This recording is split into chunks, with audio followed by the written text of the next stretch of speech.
Selamat pagi, Assalamualaikum warahmatullahi wabarakatuh. Saya Sally, saya adalah salah satu pengampu mata kuliah analisis kompleksitas algoritma di Telkom University. Di video kali ini saya akan coba membahas terkait mathematical analysis of recursive algorithm gitu ya. Jadi bagaimana caranya kita bisa mendapatkan kompleksitas dari suatu algoritma yang bentuknya rekursif ya. Nah, metode yang akan kita pakai di sini adalah backward substitution gitu ya. Jadi substitusi ya. Nah, ini ada beberapa pertanyaan yang masuk dari Deka sama Reynaldi. Kita akan coba bahas gitu ya. Ini sebenarnya terkait yaitu substitusi tadi gitu ya. Jadi saya akan coba bahas satu algoritma yang ada di slide, yaitu algoritma faktorial ya.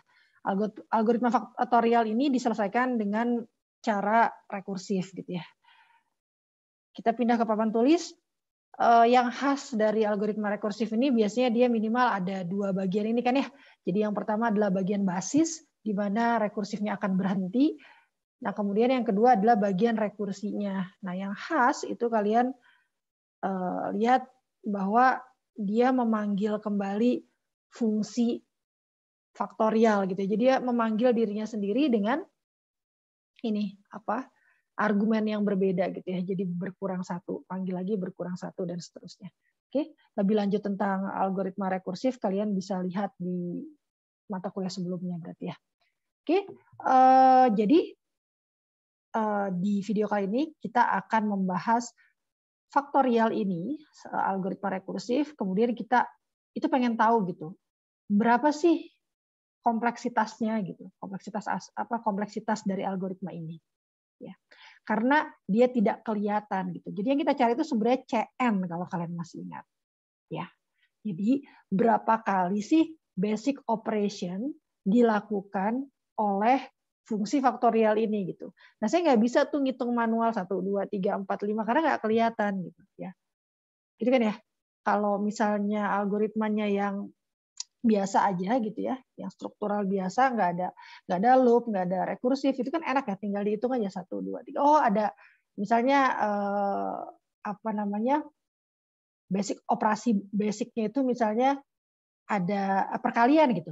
Ya tinggal dihitung aja perkaliannya ada berapa, 1, 2, 3, 4, 5. Oh, ada 5. Oh, berarti dia 5 kali gitu ya. Tapi kan kalau di sini kan nggak kelihatan gitu. Oke. Nah, yang harus ditanyakan lagi gitu ya, yang harus kita tahu sebelum menghitung kompleksitas adalah basic operasinya yang mana kan gitu ya. Kalau size udah kelihatan harusnya ya, itu kan n gitu ya, faktorial n. Nah, sekarang tadi basic operasinya apa gitu. Karena kita akan menghitung itu untuk menentukan kompleksitasnya berapa. Oke. Kok nggak bisa ini. Ya, kalau kalian lihat sebenarnya ini sederhana ya. Jadi sudah jelas bahwa operasi yang paling menghabiskan waktu di algoritma ini adalah perkalian. Pastikan ya ini operasi cuma perkalian aja, nggak ada pilihan lain tuh. Ya kan ya? Jadi kita bisa bilang bahwa oke, berarti ini basic operation-nya adalah perkalian gitu ya. Jadi di sini lupa ya saya ingatkan.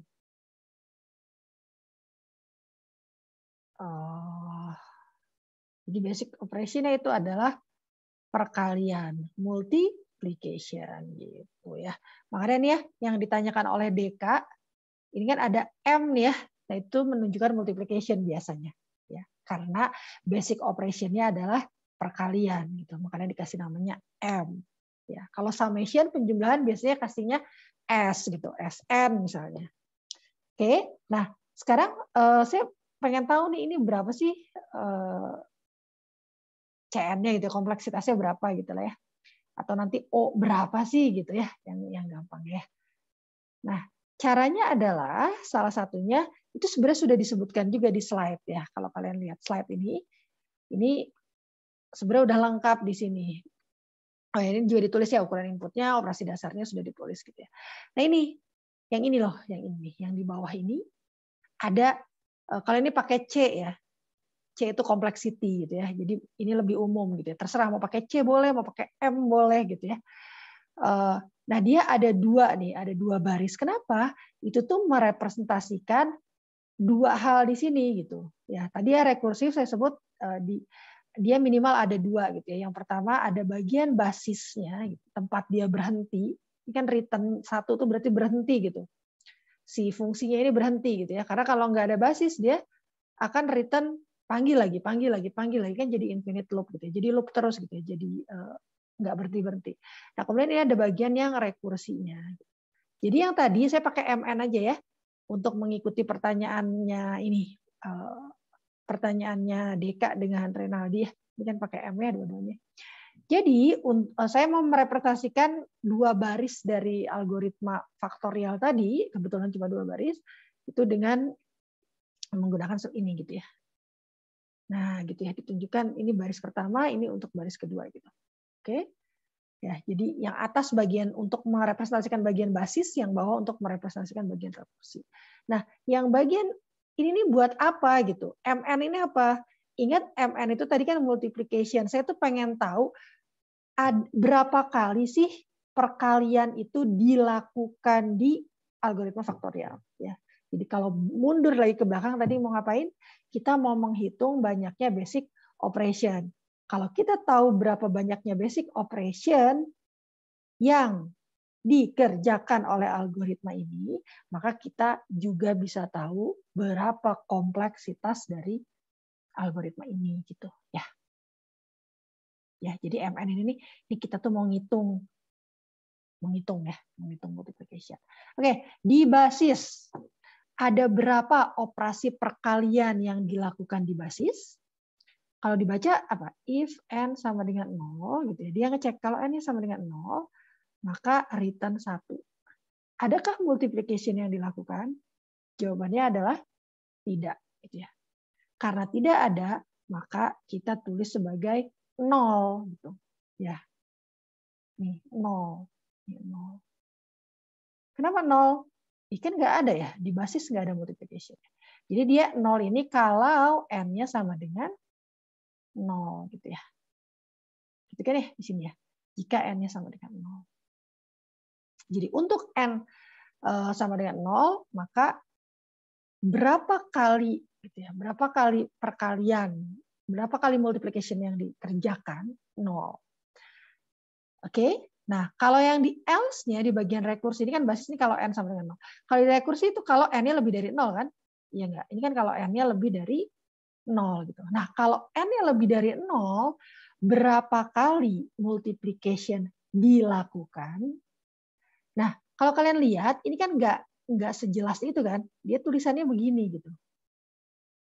Berapa kali ya? Kok tulisannya faktorial n-1 kali n. Oh, ini nih ada nih sekali ini gitu. Ya. Ada kan satu kali nih. Ini kan ada operator perkalian. Makanya kita sebut bahwa oh berarti satu kali gitu. Ada satu kali. Ya. Tapi kalau kalian perhatikan lagi, dia kan manggil fungsi faktorial n-1 kan. Nah, kalau dia manggil fungsi faktorial n-1 artinya kan dia sebenarnya manggil ini lagi gitu. Ya. Manggil fungsi itu, di mana fungsi faktorial n-1 itu juga nanti dia punya if else juga gitu. Dan dia punya bakal memanggil multiplication lagi gitu. Yang nggak kelihatan nih sekarang gitu. Maka itu harus direpresentasikan gitu ya. Bagaimana cara merepresentasikannya? Ya saya merepresentasikan bahwa kalau faktorial n ini tadi direpresentasikannya berapa kali multiplication dilakukannya dengan mn gitu ya, sesuai dengan size-nya. Maka berarti kalau faktorial n-1 jumlah perkalian yang dilakukannya mn-1 dong gitu kan ya. Kan gitu. Ya. Ya. Jadi mn ini kan apa sih? Mau ngitung berapa kali fungsi faktorial n ini melakukan operasi perkalian gitu. Ya. Ternyata di bagian rekursi dia itu manggil ini gitu ya. Sama manggil ini perkalian gitu. Ada satu perkalian kali n. Ininya satu benar gitu. Tapi yang ini jangan dilupakan gitu bahwa faktorial n-1 ini berapa kali dia melakukan perkalian? Ya berarti sebanyak m n-1 gitu. Ini ditambah dengan ini gitu. Gitu ya. Oke. Ya. Jadi jangan terlalu jangan terlalu pening melihat ini gitu ya. Karena ini sebenarnya cuma tambah-tambahan aja. Dia cuma ngitung ada berapa kali sih multiplication-nya dilakukan 1, 2, 3, 4 gitu. Ya. Gitu ya. Jadi multiplication-nya dilakukan kalau di bagian rekursi itu agak ya kelihatannya lebih ribet gitu ya, tapi sebenarnya ya enggak juga gitu ya. Oke, lihat aja pelan-pelan bahwa yang dilakukannya adalah ini gitu ya. Ini sama ini gitu. Makanya dia jadi begini gitu. Oke. Jadi sama persis ya. Tuh, sama persis gitu. Ya, MN sama dengan 0 untuk N sama dengan 0 dan MN sama dengan MN-1 plus 1 untuk N lebih dari 0 gitu ya, yang bagian rekursi. Udah ya. Nah, ini adalah baru menerjemahkan atau menerjemahkan supaya lebih mudah menghitung berapa kali sih multiplication yang dilakukan oleh fungsi faktorial gitu. Nah, kalau saya udah tahu kan kalau N-nya sama dengan 0 ya 0 gitu ya gampang. Tapi kalau yang saya pengen tahu kan pasti kalau N-nya lebih dari 0 gitu. Jadi kalau tulisan ini artinya berapa kali gitu kan ya. Nah, disitulah masuk metode yang namanya substitusi gitu ya, backward substitution. Apa itu backward substitution gitu ya? Nah, kalau yang ini udah jelas ya, yang kalau N-nya 0, M0 itu kan sama dengan 0. Nah, sekarang yang MN, yang N-nya lebih dari 0 gitu ya. Itu gimana gitu, sama dengan apa? Nah, sama dengan kita tulis ulang MN-1 plus 1. Nah, ini yang kita pengen tahu berapa gitu ya. Berapa gitu. Nah, pakai cara substitusi tadi. Gimana cara substitusi? Kan gini ya, MN sama dengan MN-1 plus 1. Oke, berarti MN-1 ini berapa dong? Kan saya pengen tahu MN gitu ya, pengen tahu MN. Katanya MN itu adalah MN-1 plus 1 gitu. Kan jadi, loh, ya terus MN-1-nya berapa dong? Gitu. Kan gitu. Ya, saya kasih highlight warna ungu lah ya misalnya ya. Ini, sebentar, gimana caranya? Oh ini. Oke, yang warna ungu. Kalau kalian perhatikan, ini saya bisa kalau MN sama dengan MN-1 gitu ya, saya bikin catatan di sini. Maka sebenarnya MN-1 itu sama dengan apa gitu. Berdasarkan yang ini ya, yang ini. MN-1 adalah sebenarnya M. Nih, N-nya ini kan diganti N-1 gitu. Gitu ya. Oh, saya harusnya mungkin nggak begini kali ya. Sebentar. Oke, yang saya ungukan yang ini saja. Ini MN, ini sama-sama N gitu ya. Jadi sebenarnya kalau MN-1 gitu ya, ini saya ganti N-1, berarti kan sebenarnya ini sama dengan M. Lihat, N-nya diganti N-1 gitu ya. Yang ungunya ini sampai sini. Nah, terus yang sisanya kan saya lanjutin -1 plus 1 gitu. Jadi sebenarnya sama persis dengan yang sebelah kiri.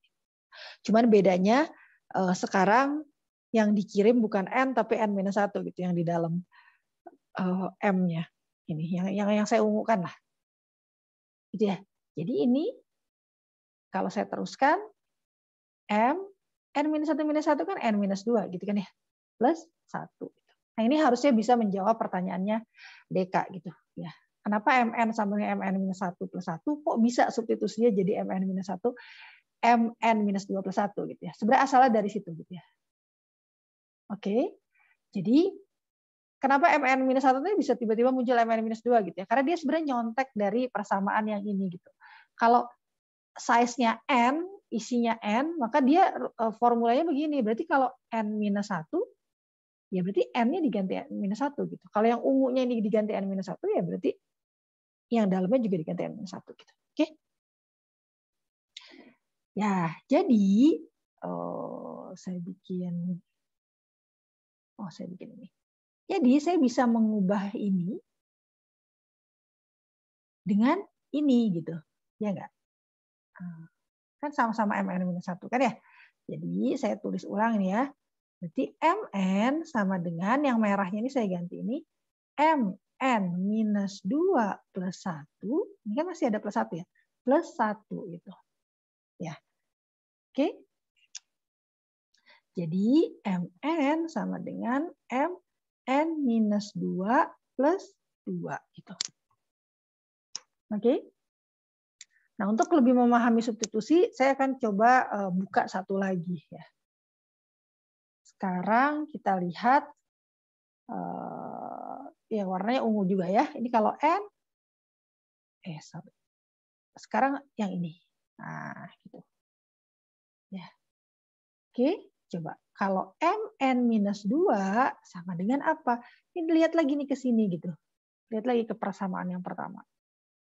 Kalau M yang saya ganti dengan N-2, artinya yang ungunya ini harus saya ganti dengan N-2 gitu.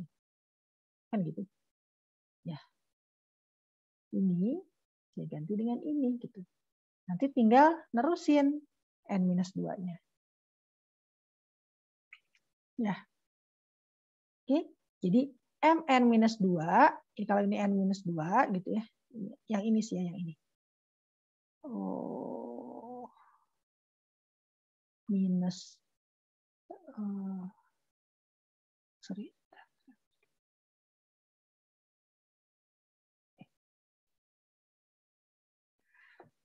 Oke. Gitu ya. Jadi M-nya diganti dengan N-2. Wah, sama persis lah dengan yang N-1. Cuman bedanya sekarang bukan N, bukan N-1, tapi N-2. Jadi yang ungunya diganti N-2, sisanya ngikutin aja. Gitu ya. Jadi kalau kita tulis ulang, M, N-3 plus 1. Oke. Sekarang saya ganti warna biru. Nah, yang ini kita substitusi, kita ganti dengan yang ini. Boleh kan ya? Karena sama-sama Mn-2 gitu. Oke, sekarang saya tulis lagi. Mn sama dengan, nah yang biru ini diganti dengan yang ini. Mn-3 plus 1 gitu ya. Nah, ini kan ada ini ya, plus 2. Gitu. Atau kalau kita kumpulkan ini menjadi, nah gitu. Kalian boleh coba sepanjang yang kalian butuhkan gitu ya untuk paham, untuk supaya dapat polanya gitu ya. Polanya yang mau kita tangkap sebenarnya ya. Nah, polanya apa? Coba kita lihat ya polanya ya. Nih, pertama kali gitu ya, pertama kali itu dia polanya kan seperti ini ya. Mn sama dengan Mn-1 plus 1. Tadi kan pertama kali gitu. Nah, kemudian setelah Mn-1-nya kita substitusi, itu dapatnya ini. Gitu ya. Kemudian setelah Mn-2-nya kita substitusi, kita dapatnya ini. Gitu. Nah, harusnya kalian bisa lihat nggak polanya? Pada saat pertama kali, Mn sama dengan Mn-1 plus 1. Kedua kali jadi Mn-2 plus 2. Ketiga kali, kalau kita jalankan tiga kali, Mn-3 plus 3. Berarti sebenarnya kalian harusnya udah bisa nebak bahwa nanti kalau saya jalankan 4 kali, dia harusnya munculnya Mn-4 plus 4. Gitu kan ya? Kalau 5 kali, Mn-5 plus 5. Begitu seterusnya. Nah, jadi saya tuh bisa dapat pola dari sini. Kalau misalnya tadi iterasinya yang 1, 2, 3, 4, 5 itu saya ganti jadi I, gitu ya, maka saya sebenarnya bisa bilang bahwa ini Mn sama dengan Mn minus I plus I gitu. Di mana I-nya adalah jumlah iterasinya gitu. Berapa kali saya manggil faktorial. Nah, 1 berarti kayak ini nih, berarti pada saat di sini, sebentar saya ganti inilah ya. Pada saat di sini berarti ini I-nya sama dengan 1. 1. Pada saat di sini I-nya sama dengan 2. Pada saat di sini I-nya sama dengan 3 gitu ya. Jadi kalau I-nya sama dengan 4 berarti Mn sama dengan Mn minus 4 plus 4 dan seterusnya. Oke. Terus apa gitu ya. Sampai sini juga saya kan belum tahu jadi berapa kali si multiplication-nya dikerjakan gitu ya.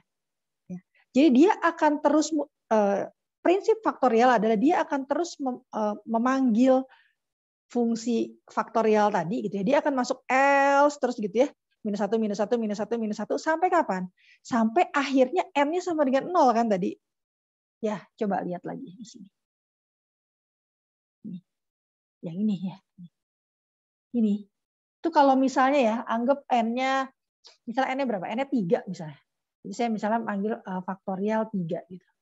Nah, faktorial 3 ini kan pasti masuk ke else kan? Ya, enggak kan M-nya 3 kan, enggak bukan 0. Dia kan pasti masuk ke else kan? Pas dia masuk ke else, dia manggil apa? Dia manggil faktorial 2 kan, karena n minus 1 ya. Terus dikali n ini kan ya. Ininya saya nggak usah tulis lah ya. Pokoknya dia manggil faktorial 2 gitu. Nah, faktorial 2 ngapain? Faktorial 2 kan dia juga nggak masuk if kan, tapi dia ke else lagi gitu. Dia panggil faktorial 1 gitu. Faktorial 1 ngapain? Dia ke if nggak? Enggak, dia ke else lagi, kemudian panggil faktorial 0 gitu. Kenapa kok turun terus nih Bu? Ya ini karena kan n-1 yang dipanggil. Nah, ketika sampai faktorial 0, apa yang terjadi? Dia masuk ke if kemudian return 1 gitu. Berhenti, selesai. Gitu ya. Artinya saya melakukan 1 2 3 4 kalau di sini gitu. Pemanggilan gitu ya. Dari asal gitu ya, saya ini sebenarnya melakukan 3 kali iterasi gitu. Dari pertama kali kan faktorial 3 itu kan pas pertama kali manggil gitu ya. Ternyata berapa kali sih si faktorial 3 ini manggil fungsi faktorial yang lainnya ya 3 kali gitu. Ya. Berarti kan tergantung n-nya kan. Kalau n-nya 10, berarti kan dia 10 kali juga manggilnya. Kalau 100 dia 100 kali juga manggilnya dan seterusnya gitu lah ya. Ya. Jadi kapan dia berhenti? Nah, pertanyaannya gitu. Kapan dia berhenti? Jadi walaupun dia ini 100 kali, misalnya faktorial 100 gitu ya. Pasti kan berhentinya ketika n-nya jadi 0. Jadi 100 dikurangi 1, 99, jadi 98, jadi 97 terus sampai akhirnya berhentinya pas kapan? Pas 0. Ya. Itu sama terus gitu. Berapapun n-nya, kondisinya akan selalu sama bahwa dia akan berhenti ketika n-nya sama dengan 0. Karena ya algoritmanya begitu dibikinnya. Ya. Oke. Nah, jadi kita balik lagi ke sini. Ini menunjukkan tadi iterasi yang pertama, iterasi kedua, iterasi ketiga. Terus kapan dia berhenti gitu ya? Dia akan berhenti ketika n-nya sama dengan 0 gitu.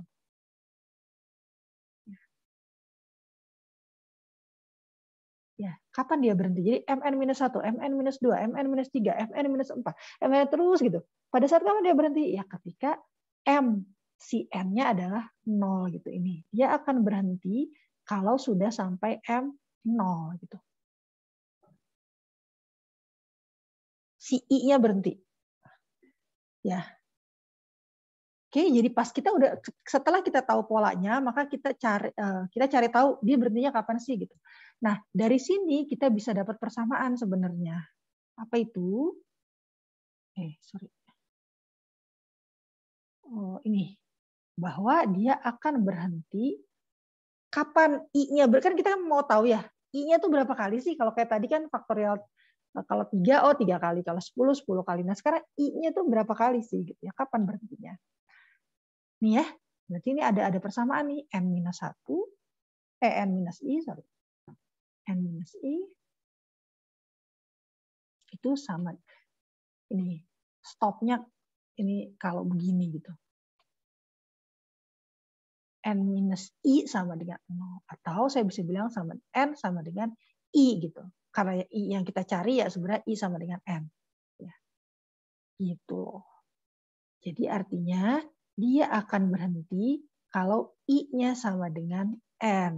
Nah, kalau i-nya sama dengan n, kita tulis nih ya, ini pada saat berhenti. Dia berarti akan terus sampai m. I-nya sama dengan n ya. n minus n gitu. Ya, i-nya saya ganti dengan n ditambah n gitu ya. Oke. Oke. Udah ya, mudah-mudahan dipahami. Ya udah saya ini kan ya, saya operasikan berarti m 0 ditambah n gitu. Oke. Ada lagi nggak yang bisa saya ganti gitu? Ada gitu. Apa itu? Ini.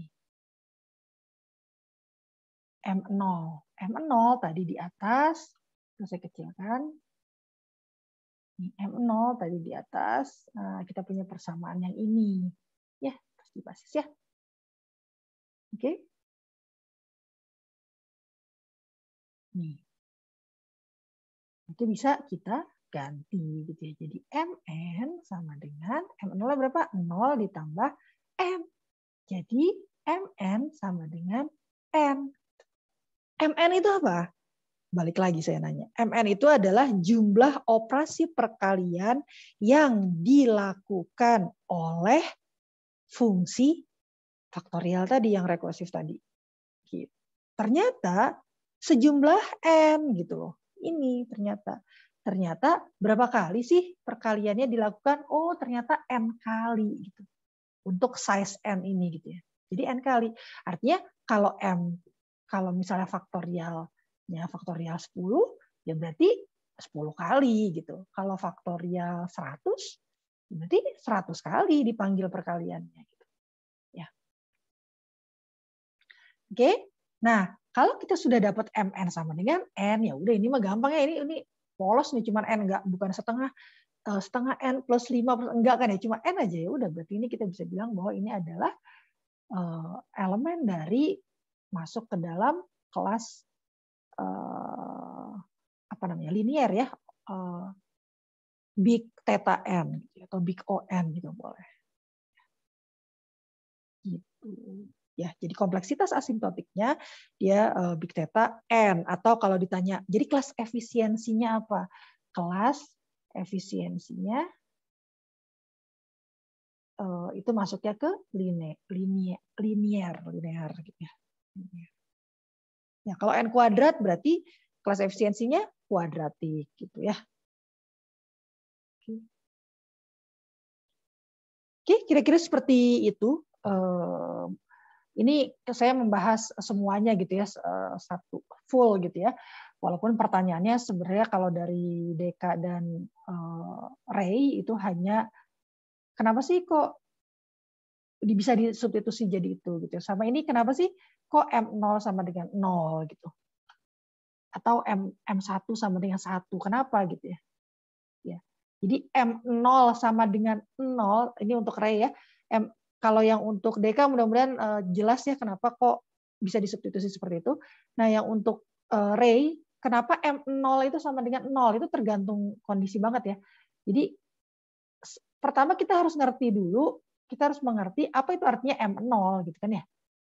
Jadi M0 itu adalah berapa banyak operasi perkalian yang dilakukan oleh fungsi faktorial ketika size-nya 0 gitu. Ketika n sama dengan 0. Nah, tadi kan ketika n sama dengan 0 langsung return 1 ya. Artinya apa? Jumlah perkalian yang dilakukan itu adalah 0 gitu ya. Beda kasus kalau misalnya fn sama dengan 0-nya misalnya bukan return 1 gitu ya. Tapi misalnya return misalnya n kali apa? N kali n misalnya gitu. Ya. Maka yang operasi perkalian yang dilakukan adalah 1 gitu. Berarti kalau dalam kasus ini M0-nya sama dengan 1 gitu. Karena 1 kali. Gitu. Oke. Oke, seperti itu mudah-mudahan dapat dipahami. Terima kasih. Assalamualaikum warahmatullahi wabarakatuh.